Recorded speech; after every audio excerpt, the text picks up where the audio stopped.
ಮಂಜುನಾಥ್ ಅವರ ಹೇಳಿಕೆ ಆಗಿತ್ತು. ಇನ್ನು ಮುಂಗಾರು ಶುರುನೇ ಆಗಿಲ್ಲ, ಅಷ್ಟರಲ್ಲೇ ಅವಾಂತರಗಳು ಸಾಲು ಸಾಲಾಗಿ ಶುರುವಾಗ್ತಾ ಇದ್ದಾವೆ.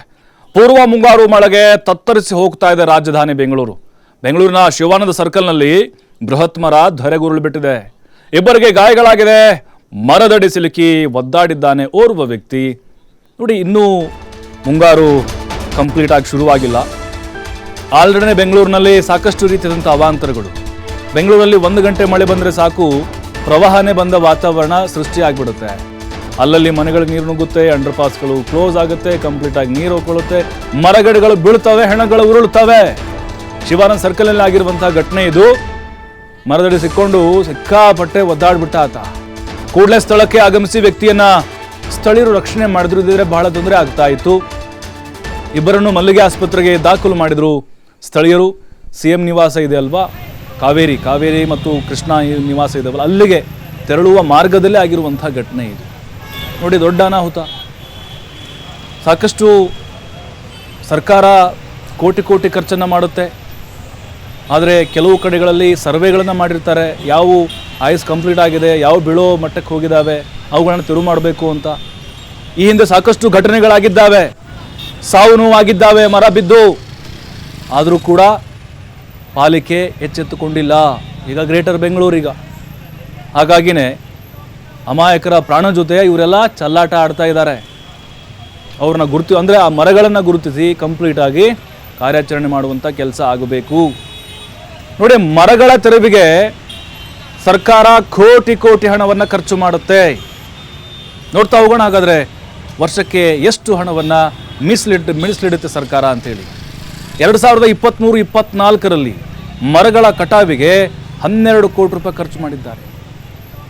ಒಂದಲ್ಲ ಎರಡಲ್ಲ 12 ಕೋಟಿ ಒಂದು ವರ್ಷಕ್ಕೆ ಮರಗಳ ಕಟಾವಿಗೆ ಖರ್ಚು ಮಾಡಿದ್ದು. ಆದರೂ ಗಾಳಿ ಮಳೆಗೆ ಮರಗಳು ಬೀಳೋದನ್ನು ತಪ್ಪಿಸೋಕ್ಕಾಗುತ್ತಾ ಇಲ್ಲ. ಆಕಾಶ ಮಲ್ಲಿಗೆ ಗಿಡ ಆಗಿರ್ಬೋದು, ಗುಲ್ಮೊಹರು, ಹಾಗೆ ಸ್ಪತೋಡಿಯಾ ಮರಗಳೇ ಬೆಂಗಳೂರಿನಲ್ಲಿ ಜಾಸ್ತಿ ಇದ್ದಾವೆ. ಮರಗಳ ರೆಂಬೆ ಕೊಂಬೆ ಕಟಾವಿನಲ್ಲೂ ಕೂಡ ಕಳ್ಳಾಟ ಏನಾದರೂ ನಡೀತಾ ಇರ್ಬೋದಾ? ಎಲ್ಲಿ ಹೋಗ್ತಾ ಇದೆ ಹಾಗಾದರೆ ಸಾರ್ವಜನಿಕರ ತೆರಿಗೆ ದುಡ್ಡು? ಎಲ್ಲಿ ಹೋಗ್ತಾ ಇದೆ 20-30 ಕೋಟಿ? ನೋಡಿ, ವಿಧಾನಸಭಾ ಕ್ಷೇತ್ರವಾರು ತಲಾ ಒಂದು ಹೆಚ್ಚುವರಿ 2 ತಂಡಗಳನ್ನು ಕಾರ್ಯನಿರ್ವಹಣೆಗೆ ಇಡಲಾಗಿದೆ. ಒಟ್ಟು 30 ವ್ಯವಸ್ಥಿತ ನಿರ್ವಹಣಾ ತಂಡಗಳಿಗೆ ಗುತ್ತಿಗೆ ಕೊಟ್ಟಿದ್ದಾರೆ. 2024-25ರಲ್ಲಿ ಬರೋಬ್ಬರಿ 20 ಕೋಟಿ ಖರ್ಚು ಮಾಡಿದ್ರು. ಕಳೆದ 2 ವರ್ಷದಲ್ಲಿ 1421 ಮರ ಸಂಪೂರ್ಣವಾಗಿ ಧರೆಗುರುಳಿದ್ದಾವೆ. ಇದೇ ಅವಧಿಯಲ್ಲಿ 3286 ಮರದ ರೆಂಬೆ ಕೊಂಬೆಗಳು ನೆಲಕ್ಕುರುಳಿ ಬಿದ್ದಿದ್ದಾವೆ. ನೋಡಿ, ಬೆಂಗಳೂರಿನಲ್ಲಿ ಮಳೆಯ ಅವಾಂತರ ಅಷ್ಟಿಷ್ಟಲ್ಲ. ಯಾವ ಮರ ಯಾವಾಗ ಬೀಳುತ್ತೋ ಅಂತ ಹೇಳೋಕ್ಕಾಗೋದಿಲ್ಲ. ಏನು ಅನಾಹುತ ಸೃಷ್ಟಿ ಮಾಡುತ್ತೋ ಅನ್ನೋದು ಗೊತ್ತೇ ಆಗಲ್ಲ. ಈ ಬಗ್ಗೆ ಮತ್ತಷ್ಟು ಮಾಹಿತಿ ಕೊಡ್ತಾರೆ ನೇರ ಸಂಪರ್ಕದಲ್ಲಿ ನಮ್ಮ ಪ್ರತಿನಿಧಿ ಗಣೇಶ್ ಹೆಗಡೆ. ಗಣೇಶ, ನೋಡ್ತಾ ಇದ್ದೀವಿ ಬೆಂಗಳೂರಿನಲ್ಲಿ 1 ಗಂಟೆ ಮಳೆ ಬಂದರೆ ಸಾಕು, ಒಂದು ರೀತಿ ಪ್ರವಾಹ ಬಂದ ಥರ ಸನ್ನಿವೇಶ ನಿರ್ಮಾಣ ಆಗಿಬಿಡುತ್ತೆ. ಅಂತಹ ಸಮಸ್ಯೆಗಳು ಉದ್ಭವ ಆಗ್ತಾ ಇದೆ. ಈಗ ಸರ್ಕಾರ ಮತ್ತು ಪಾಲಿಕೆ ಈ ಮರಗಳನ್ನು ತೆರವು ಮಾಡಲಿಕ್ಕೆ ಯಾವೆಲ್ಲ ಪ್ರಯತ್ನಗಳನ್ನು ಈ ಹಿಂದಿನಿಂದಲೂ ಮಾಡ್ತಾ ಬರ್ತಾ ಇದೆ. ಈಗ ಮುಂದೆ ಆಗುವಂತಹ ಸಾವು ನೋವುಗಳನ್ನು ತಡಿಬೇಕಾದಂಥ ಒಂದು ಜವಾಬ್ದಾರಿ ಕೂಡ ಇದೆ. ಡೇಂಜರಸ್ ಆಗಿರುವಂಥ ವಲಯಗಳು ಯಾವ್ಯಾವುದು, ಏನೆಲ್ಲ ಕ್ರಮಗಳನ್ನು ತೆಗೆದುಕೊಳ್ಳಲಾಗ್ತಿದೆ ಅಂತ?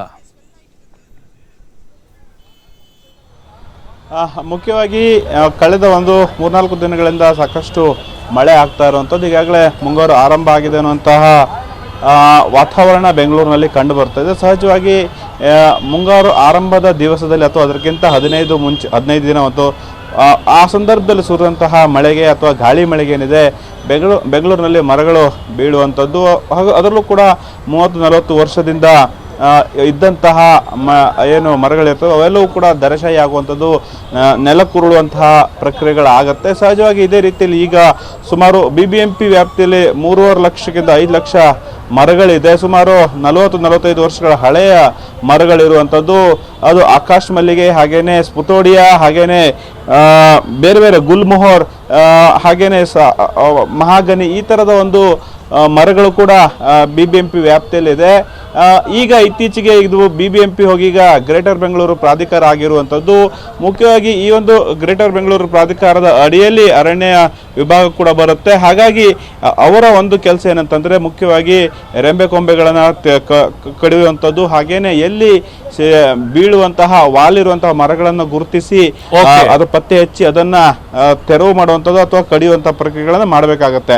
ಆದ್ರೆ ಇದ್ಯಾವುದು ಕೂಡ ಆಗಿರಲಿಲ್ಲ. ಹೀಗಾಗಿ ಎಲ್ಲೊಂದು ರೀತಿಯಲ್ಲಿ ಅಂದ್ರೆ ಒಂದು ನಿರ್ಲಕ್ಷ್ಯ ಅರಣ್ಯ ವಿಭಾಗದ ಆಗಿದೆ ಅನ್ನುವಂಥದ್ದು. ಇವತ್ತು ಕೂಡ ಸಹಜವಾಗಿ ಶಿವಾನಂದ ಸರ್ಕಲ್ನಲ್ಲೂ ಕೂಡ ಬೃಹತ್ ಮರ ಬಿದ್ದಿದೆ, ಆದರೆ ಯಾವುದೇ ರೀತಿಯ ಪ್ರಾಣಾಪಾಯ ಸಂಭವಿಸಿಲ್ಲ. ಆದರೆ ಸಹಜವಾಗಿ ಈ ಥರದ ಮರಗಳು ಬಿದ್ದಂಥ ಸಂದರ್ಭದಲ್ಲಿ ವಾಹನಗಳ ಜಖಮಾಗುವಂಥದ್ದು, ಹಾಗೇನೆ ಪಾದಚಾರಿಗಳಲ್ಲಿ ಅಥವಾ ಪಾದಚಾರಿಗಳಿಗೆ ಸಣ್ಣ ಪುಟ್ಟ ಗಾಯಗಳಾಗುವಂಥದ್ದು, ಪೆಟ್ಟಾಗುವಂಥ ಪ್ರಕ್ರಿಯೆಗಳು ಹಿಂದೆ ಆಗಿದೆ. ಒಂದು ವಿಚಾರ ಅಂತಂದ್ರೆ ಸಂತೋಷ್, ಇಲ್ಲಿ ಮುಖ್ಯವಾಗಿ ಕಳೆದ 2 ವರ್ಷದ ಅಂಕಿಅಂಶಗಳು ಕೂಡ ಈಗ ಸಿಕ್ಕಿರುವಂಥದ್ದು. ಸರಿಸುಮಾರು 3.5 ರಿಂದ 5 ಲಕ್ಷದ ಮರಗಳಲ್ಲಿ ಈಗಾಗಲೇ ಥ್ಯಾಂಕ್ ಯು ಗಣೇಶ್ ಹೆಗಡೆ ತಮ್ಮೆಲ್ಲ